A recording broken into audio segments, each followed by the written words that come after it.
करते हैं। Aarush bought 2 pencils and 3 chocolates for 11 rupees and Tanish bought 1 pencil and 2 chocolates for 7 rupees from the same shop. Same shop से खरीदते हैं। Represent this situation in the form of a linear equation. इन दोनों situation को linear equation के आधार पर हमें इनको रिप्रेजेंट करना है। Find the price of 1 pencil and 1 chocolate. हमें एक पेंसिल और एक चॉकलेट की कीमत निकाल के बतानी है और वो भी ग्राफिकली। ठीक है, तो सबसे पहले हम यहाँ पेंसिल की कॉस्ट और चॉकलेट की कॉस्ट लेट कर लेते हैं। लिखा यहां मैंने let the cost of 1 pencil, या फिर बोल दू each pencil is equal to x rupees and cost of each chocolate is equal to y rupee. ठीक है, अब यहां से एक एक सिचुएशन को उठाते हैं। सबसे पहले हम आरुष की सिचुएशन को उठा रहे हैं। यहाँ आरुष फॉर आरुष। ठीक है, देखो आरुष ने 2 चॉकलेट खरीदी, एक चॉकलेट की 2 पेंसिल खरीदी है, एक पेंसिल की कीमत x रुपए है, तो यहां लिख देंगे हम 2x प्लस 3 चॉकलेट खरीदी है, एक चॉकलेट की कीमत y है, तो लिख लेंगे 3y is equal to total cost उसकी 11 रुपए लगी। ठीक है, तो यहां हम लिखेंगे 11 और ये इक्वेशन नंबर हमारे पास तैयार हो गई फर्स्ट। ओके, बात करता हूं मैं फॉर तनिष के लिए बात करेंगे तो उसने एक पेंसिल और 2 चॉकलेट खरीदी है, तो एक पेंसिल की कीमत x और 2 चॉकलेट की कीमत 2y। ठीक है, और उसने 7 रुपए वहां पे टोटल खर्चा किया है, तो यहाँ लिख देंगे 7। तो ये तो हो गया हमारे पास represent this situation in the form of pair of linear equation. Linear equation के आधार पर इनको हमने रिप्रेजेंट कर लिया। ठीक है, अब बात करता हूं मैं इसकी ग्राफिकली वाले पार्ट के ऊपर। देखो ग्राफिकली अगर हमें करना होगा तो सबसे पहले इनके कोऑर्डिनेट निकालने पड़ेंगे लाइन के।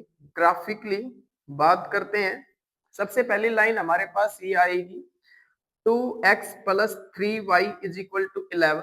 बात करते हैं इनके यहाँ पे इस प्रकार से, अगर यहाँ x और y की वैल्यू के पेयर बनाएंगे, x की वैल्यू यहाँ पर 1 रख दी जाए, x की वैल्यू यहाँ पे 1 रख दी जाए तो 1 2 1 जा 2, उधर जाएगा तो -2 यहाँ बचेगा 9, 3 से कैंसिल करेंगे तो आएगा अपने पास 3, यानी कि x की वैल्यू जब 1 पुट करेंगे तो y की वैल्यू मेरे पास 3 आएगी।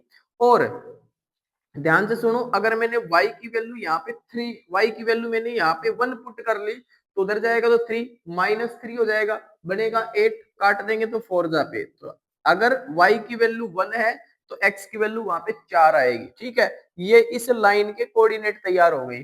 यहाँ दूसरी लाइन अपने पास है x plus 2y is equal to 7। Same इसी प्रकार से इसके भी पेयर बनाते हैं।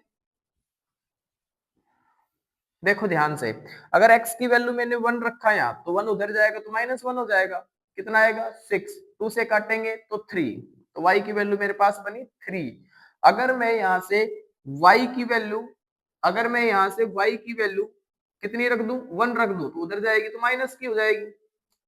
अगर y की वैल्यू में 1 रखता हूं तो ये 2 उधर जाएगा तो -2 हो जाएगा, तो यहाँ बचने वाले अपने पास 5। तो देखो y की वैल्यू 1 रखा तो x की वैल्यू मेरे पास 5 आ गई। अब इन दोनों लाइनों के, ये एक लाइन ये है, एक लाइन ये, इन दोनों के हमारे पास कोऑर्डिनेट तैयार हो गए जो हमें कार्टेशियन प्रोडक्ट के ऊपर मेंशन करना है। ये हमारे पास कार्टेशियन प्रोडक्ट आ गया, सॉरी कार्टेशियन प्लेन। ठीक है, बीच में हमारे पास ये आ जाएगा 0, यहां से हो जाएगा 1 2, कार्टेशियन प्लेन इस प्रकार से बनेगा 0 1 2 3 4, उधर इस साइड से x की वैल्यू 5 कहां तक जाएगी, x की वैल्यू इसमें 5 तो जाएगी, y की वैल्यू हमारे पास 3 तक जा रही है, तो 1 2 3 ये हमारे पास ग्राफ आ गया 1 2 3। ये x एक्सिस है, ये हमारे पास y एक्सिस है। देखो ध्यान से, x की वैल्यू 1 तो y की वैल्यू 3, x की वैल्यू 1 तो y की वैल्यू 3, हमारे पास ये कोऑर्डिनेट बनेगा एक। तो x की वैल्यू 1 एंड y की वैल्यू 3। ठीक है, इसी का x की वैल्यू 4 और y की वैल्यू 1, तो x की वैल्यू 4 हमारे पास ये रहा और y की वैल्यू हमारे पास 1 ये रही, तो हमारे पास कोऑर्डिनेट बैठेगा ये x की वैल्यू 4 y की वैल्यू 1। इन दोनों को आपस में मिलाएंगे इस प्रकार से, क्रॉस होके आगे की तरफ चली जाएगी और ये इधर चली जाएगी।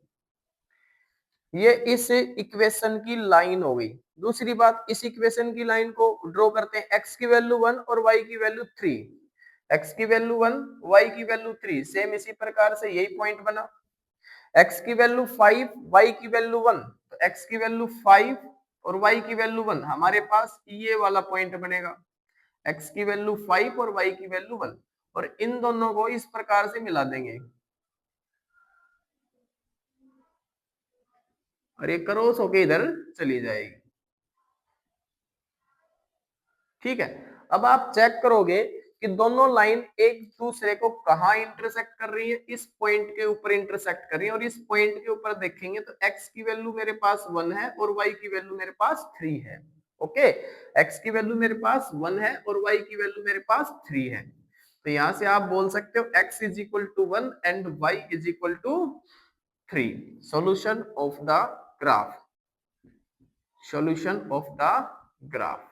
ठीक है, x is equal to 1 and y is equal to 3, तो आप लिख सकते हो x किसकी थी, पेंसिल की, तो लिख दोगे cost of pencil is equal to 1 rupee and cost of chocolate is equal to 3 rupee. ये इनके आंसर हो जाएंगे। ओके।